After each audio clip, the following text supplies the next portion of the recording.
আসসালামু আলাইকুম লন্ডনমালা বয়েসের পক্ষ থেকে আবারও স্বাগত জানাচ্ছি আপনাদেরকে। এখনকার যে সংবাদটি সেটি হচ্ছে পুলিশের দাওয়া খেয়ে এক ব্যক্তির মৃত্যু হয়েছে। পুলিশ গাড়ি দিয়ে ওই ব্যক্তিকে দাওয়া করলে সেই গাড়ি অ্যাক্সিডেন্টের কবলে পড়ে এবং উক্ত গাড়ির ড্রাইভার মৃত্যুবরণ করেন এবং আরও 6 জন আহত হয়েছেন।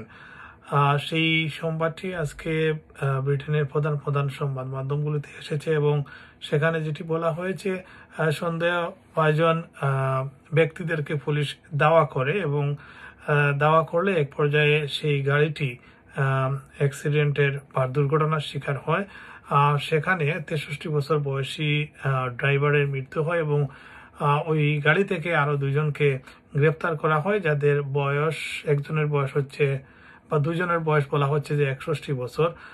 এদের একজনের কাছ থেকে ড্রাগ উদ্ধার করা হয় এবং যে গাড়িটি দুর্ঘটনার শিকার হয় সেটি একটি চুরির গাড়ি ছিল বলে বলা হয়েছে। গাড়িটির নাম্বার ক্লোন করে রাস্তায় চালানো হচ্ছিল এবং পুলিশ সন্দেহ করলে সেই গাড়িটিকে দাওয়া করে এবং এক পর্যায়ে অ্যাক্সিডেন্ট হয়।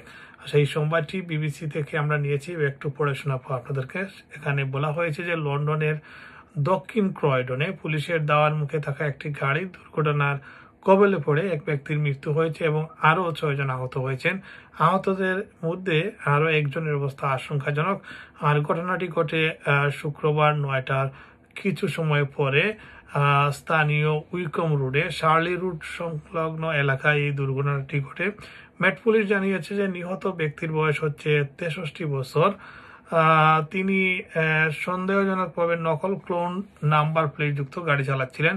গাড়িতে থাকা অন্য 2 যাত্রী, যাদের বয়স 61 বছর, তাদেরকে চুরি হওয়া গাড়িতে যাত্রী হিসেবে থাকার সন্দেহে গ্রেফতার করা হয়েছে। তাদের মধ্যে একজনের কাছ থেকে এ ক্লাস ড্রাগ পাওয়া যায়। পুলিশ জানিয়েছে তারা বর্তমানে জেলা হেফাজতে রয়েছেন। মেট পুলিশ আরও জানিয়েছে শুক্রবার 8:28 নিয়মিত টহলের সময় কর্মকর্তারা একটি সন্দেহজনক গাড়িকে অনুসরণ করেন, যা ক্লোন নাম্বার প্লেট ব্যবহার করছিল বলে ধারণা করা হচ্ছিল। সন্ধ্যা 8:38 সাউথ নরউড হাই স্ট্রিটের কাছে গাড়িটিকে থামাতে চেষ্টা করে পুলিশ, কিন্তু গাড়িটি না থেমে সেটি দ্রুত গতিতে পালিয়ে যাওয়ার চেষ্টা করে। মাত্র 6 মিনিট পর গাড়িটি উইকম রোডে 2টি গাড়ির সঙ্গে সংঘর্ষে জড়িয়ে পড়ে এবং সঙ্গে সঙ্গে পুলিশ অফিসাররা এক ব্যক্তিকে সিআরপি দেন, কিন্তু ঘটনাস্থলে তার মৃত্যু হয়। তার স্বজনদের খবর দেওয়া হয়েছে। লন্ডন অ্যাম্বুলেন্স সার্ভিস এবং লন্ডন ফায়ার ব্রিগেড ঘটনাস্থলে এসে আহতদের প্রাথমিক চিকিৎসা দিয়ে 6 জনকে হাসপাতালে নিয়ে যায়।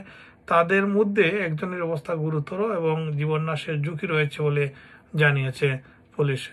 ভিউয়ার্স, এই ছিল এখনকার সংবাদ। দেখা হবে অন্য কোনো সংবাদে। আসসালামু আলাইকুম।